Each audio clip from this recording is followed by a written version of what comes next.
And so people that do have a chance to and are wanting to help, that would be a good place to call. And whichever county's in the most danger will probably need the most people, know where to send people. Jim Keller in Pike County on that River Watch 2019. This is the RFD Livestock Report.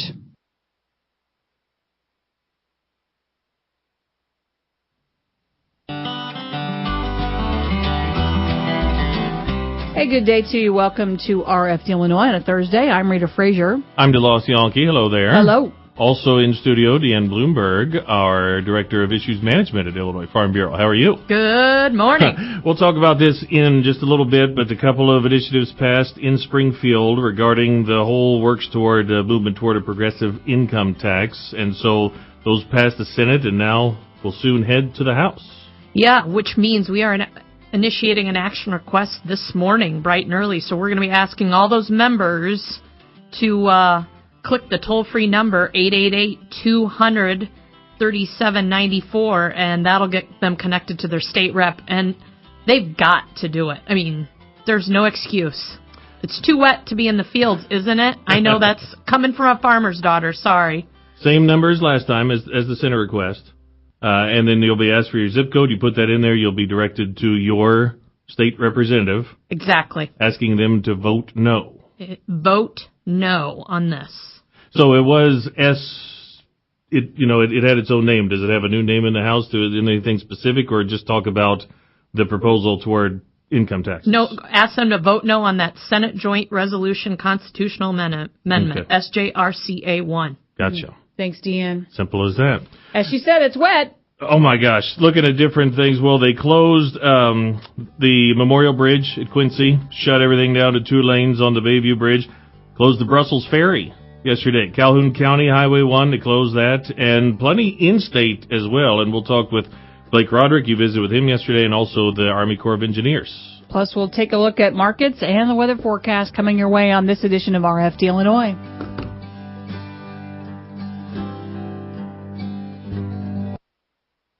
RFD Radio Network's DeLoss Yankee connects rural routes for you. DeLoss delivers essential farm and food-related news to our listeners. His witty voice has been heard on the air for more than 2 decades. Here's a bit about his rural roots. Growing up on a farm prepared me for my career. I try to know a little about a lot of things and let the people I interview be the experts. I've always wanted to be on the radio. I'm just happy to do what I enjoy. Be it routes or roots, RFD Radio, FarmWeekNow.com, and Farm Week keep you connected. Yes, I listen to a lot of talk radio, but I wouldn't call myself a political junkie.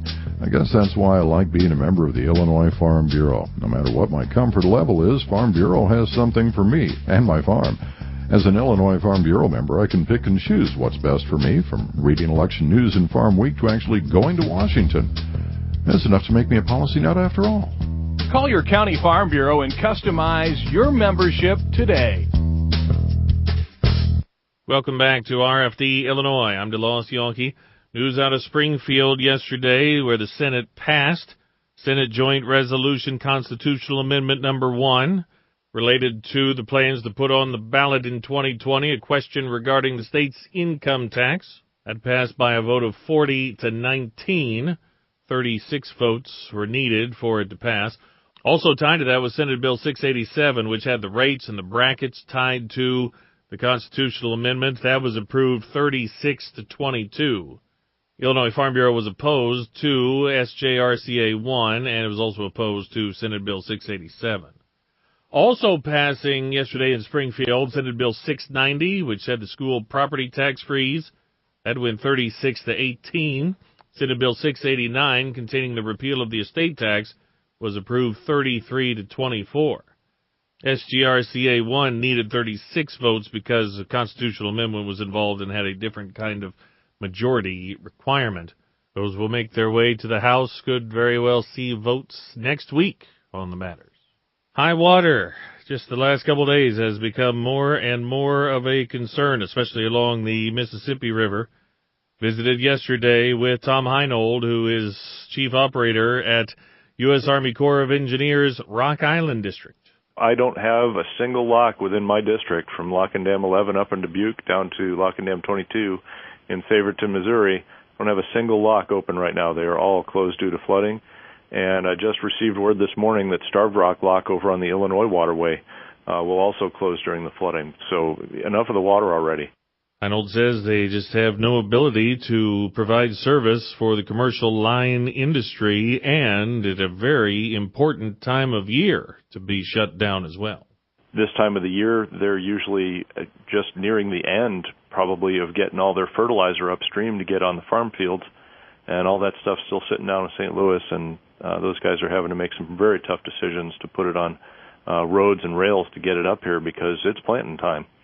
So I really feel for that industry. Unfortunately, Mother Nature has all the cards right now, and there's not a lot I can do about that except pass the flow and recover as quickly as I can once the water goes down. Tom Heinold, U.S. Army Corps of Engineers. It's one thing to have water coming down from Minneapolis and other northern points on the river. Also, plenty coming from the west as well on the Missouri River. Hoping to get some help from Iowa on one of the main rivers that feeds into the Mississippi between Quincy and the Quad Cities. Lake Red Rock in Pella, Iowa is one of those, and actually they are making a cut to control flooding on the Mississippi River. They're cutting all the way from 25,000 cubic feet per second down to 5 from about tomorrow through about the 5th or 6th of May. That's a huge drop in flow out of Lake Red Rock on the Des Moines River, and that cut should take the peak off of Mississippi River flooding, as it's designed to do. Tom Heinold was a guest on RFD today on yesterday's program, as was Blake Roderick, the county manager of Pike and Scott County Farm Bureaus. Visited with Rita yesterday, and certainly one of the concerns about this is just how early we still are in the calendar year. This is how 93 shape started out. So that's kind of underlying all the concerns that we're having right now is this high water up against the levee for a long period of time, and it has an impact on these levees. We saw that yesterday with the temporary levee there breaching at Davenport. So hopefully that's the only damage that we have on this river this year, but it is pretty significant and concerning right now.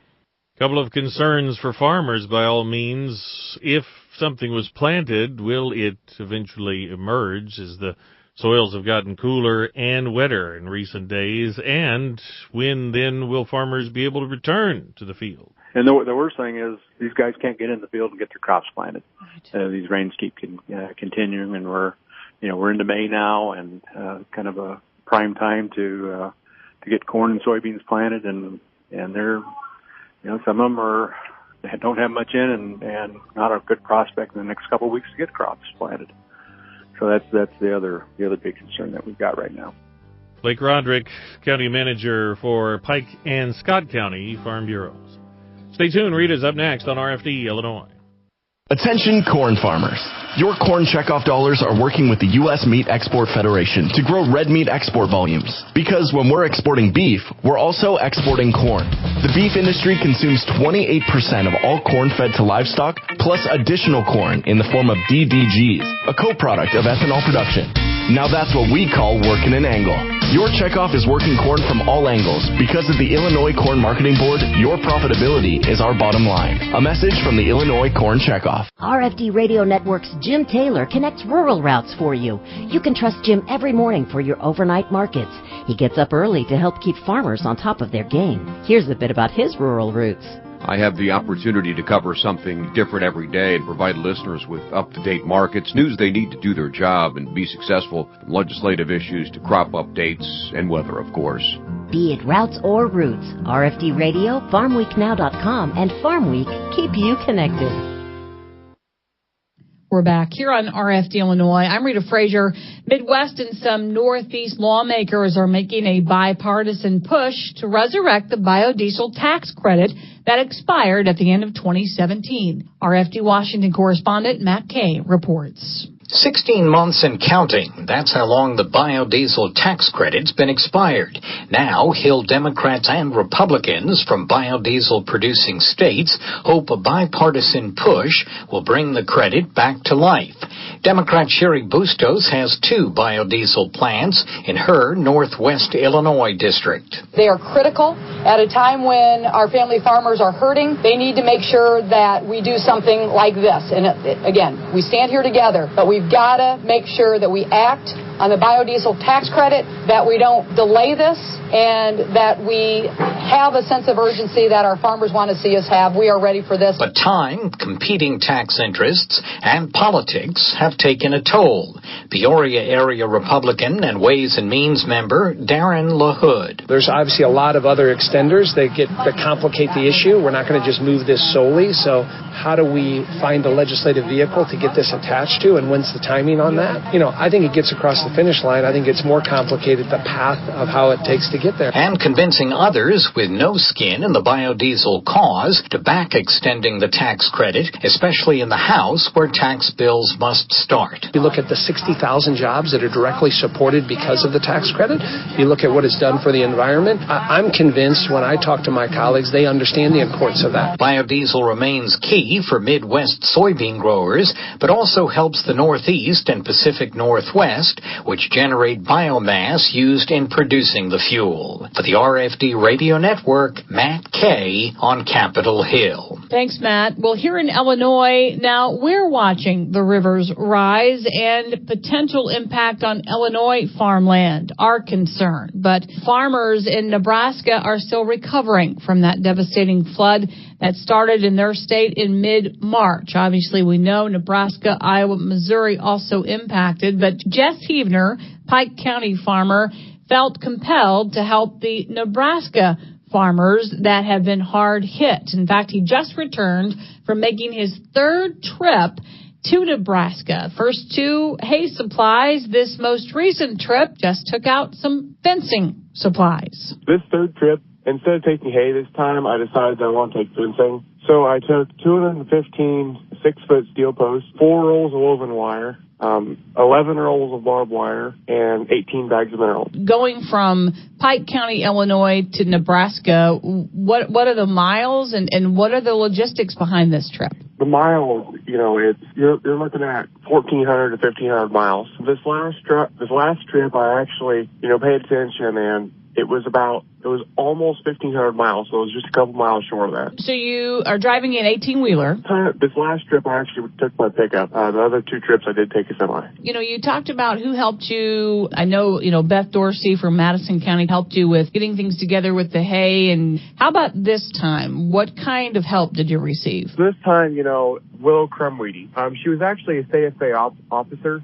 She is now the ag teacher at Warrensburg Latham. Her FA chapter decided they wanted to donate the proceeds from their first, auction kind of deal. They wanted to donate that to me to help me purchase fencing. Both them and my mother's FA chapter, they both donated to me and helped make 3rd trip possible. Where specifically in Nebraska did you go? I know that, there's some the Farm Bureau out in Nebraska. There's lots of folks that have come together. So where did you go specifically? And then where did these supplies go? I went specifically to Verdigris. It's about 40 miles or so below where the dam busted at. The area down there was, it says they were hit very hard is an understatement. Above them, closer to the dam, the water hadn't really spread out, but that was getting to the point there where, ice chunks were getting through the timber on the side of the river, and it just flattened everything. The family I went and visited, they started out with 25 buildings on a 40-acre patch, and they've got 7 left. Now, do you have the names of the name of that family? That is the Rosiska family. What does the ground look like at this point? Barren. Where that water ran over, there are piles of sand, rock. There are trees that look like they just were thrown there. There's metal and everything. It's just a mess. When they showed me pictures of what it looked like right after the flood, I thought it looked like a mess then. Right after that flood got done, it was even worse than that. Are they trying to kind of rebuild things? And as far as the cattle side of things, what have you heard about rebuilding herds? With that fencing, obviously they're going to have to start building the fence. With the Rosiskas, what they were talking about, they're probably going to have to do. As of now, planning on selling out all their cattle, putting all their row crop ground into hay, and renting out all their pasture because of the damage it's done to them, they have to rebuild first. And in order to be able to do that, they have to have a little bit of income. The way the livestock and grain markets are right now, if you're not going to get the income off the cattle and the grain that they need. So they're trying to find a second source of income working off the farm in order to help. When we started today's conversation, I said, this whole experience is going to change your life. But as you mentioned, this whole experience, your third trip out to help Nebraska flood victims has already changed your life. Yeah, the first two trips did a little bit, but this third one impacted me a lot harder than the other two did. Being out there and meeting his family, they're awesome people. That just makes me want to help even more. Maybe just give us a kind of a summary, a take-home of your experience. A lot of people see that, they feel bad, they want to help, but they don't know how. You don't have to spend 22 hours on the road. You don't have to put 1,500 miles in your truck. It's just the little things. The little things is what is going to help these people more than anything. Whether you donate $1 or you buy a bag of mineral or you buy a post, every little bit of help counts. I'm actually planning to take my father and I's skid steer back out to Nebraska, and I'm hoping to spend about a week or so helping the Ziskas with their cleanup efforts. The Nebraska Farm Bureau covered the lease on a Bobcat skid steer, but that lease expires in about a week and a half. They're not anywhere close to being to the point of being even partway cleaned up. They've got the ground there by, their farmsteads cleaned up, but that's just the extent of it. And there's a lot more cleaning to do. Pike County's Jess Heavner. Look for more details on farmweeknow.com. Let's break for markets and weather. With the RFD Ag Market Summary for this Thursday morning, I'm Jim Taylor. Corn higher, beans slightly lower, and wheat ending Wednesday higher. May corn closing at $3.60, up 6 3/4. July corn up 6, $3.68 1/2. September corn $3.76 1/4, up 5 3/4. May beans closing at $8.39 1/2, down 1 3/4. July beans down 2 1/4, $8.51 3/4. August beans $8.58. Down 2. May wheat closing at $4.25, up 6 1/2. July wheat up 7 1/4, $4.36. September wheat $4.43 1/4, up 5 1/2. May bean meal unchanged, $2.96 even. May bean oil $27.38, down 20 cents. In current electronic overnight trading, May corn up 2 1/4, July corn up 3/4, and September corn up 1/2 penny, $3.76 3/4. May beans in the overnight down 1 1/4. July beans down 1 1/2, and August beans down a penny, $8.57. July wheat in the overnight up 3 1/2. September wheat up 3 3/4, and December wheat up 3 1/4, $4.62 3/4. In the outside markets, July Brent crude oil 72.18, up 12 cents a barrel. The June gold contract down 12.20 this morning, 12.72 even. In the livestock market from Wednesday, May lean hogs 87.10, up 2.80. June lean hogs 91.22, up $3. June live cattle 113.87, down 37 cents. May feeders 141.37, down 22 cents. And August feeder cattle 149.22, up 7 cents. Cash livestock at Greenville Livestock this week, steers 131 the top, and Illinois direct barrels and gilts trading firm on Wednesday at 53 to 58. That's the RFD Ag Market Summary for this Thursday morning. I'm Jim Taylor for the RFD Radio Network.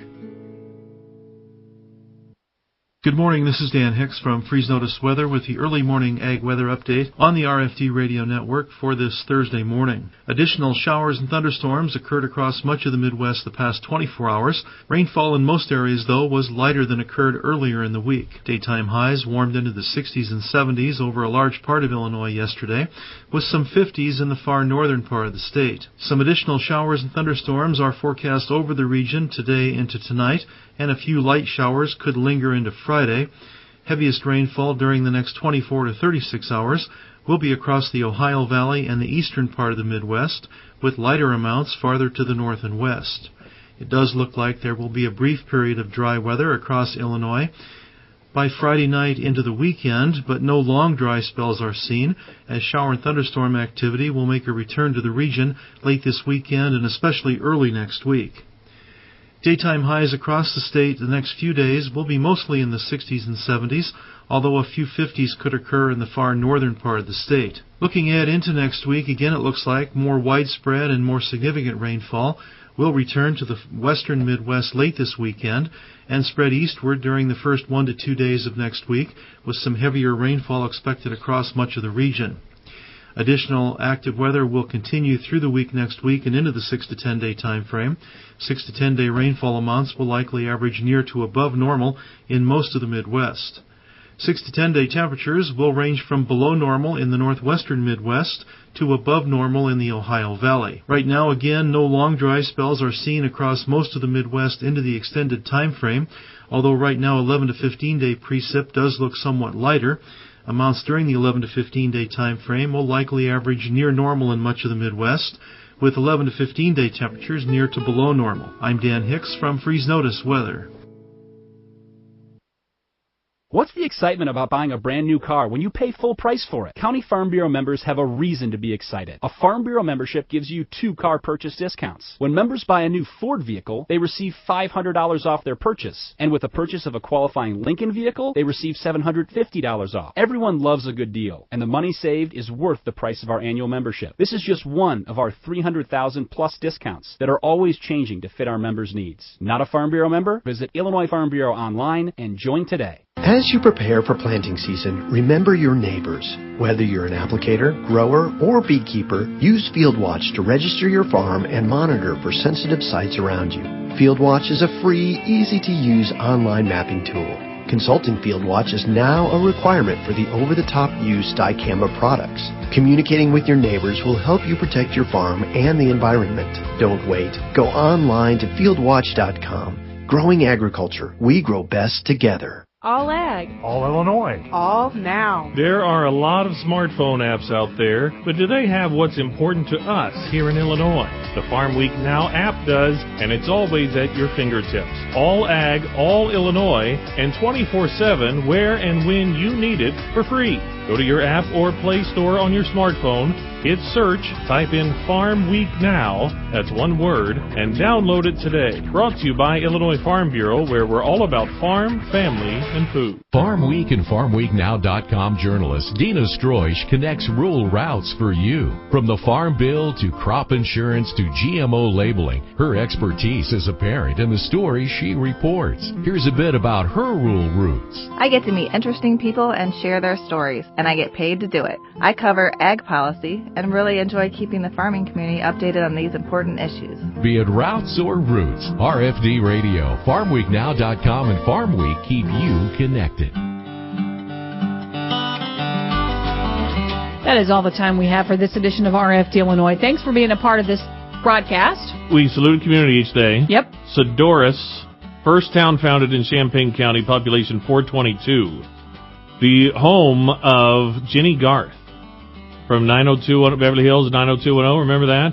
I didn't watch it. Well, I'm a fan. I did not realize there's an Illinois connection. I'm going to have to interview her.